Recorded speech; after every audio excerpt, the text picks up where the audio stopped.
So in this video, you'll learn how to install CapCut on your iPhone. So the first step is to open the App Store.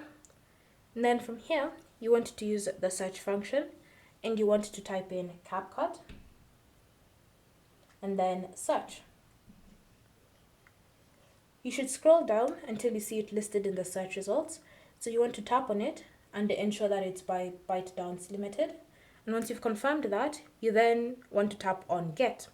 After you've tapped on Get, you can then just confirm the installation, whether it's using Face or Touch ID, using your Apple account password. And then once you've confirmed the installation, CapCut should now start being downloaded onto your iPhone. But because this is my second time installing it, I don't have the Get button. All I have to do is just tap on this install icon and simply wait for it to be downloaded onto my iPhone. So just wait patiently for the app to be installed. And once the app has been installed, you want to tap on Open to launch it. And then from here, you can now start using CapCut on your iPhone immediately after you agree to the terms of service and the privacy policy. So once you've done that, you can now start using CapCut on your iPhone.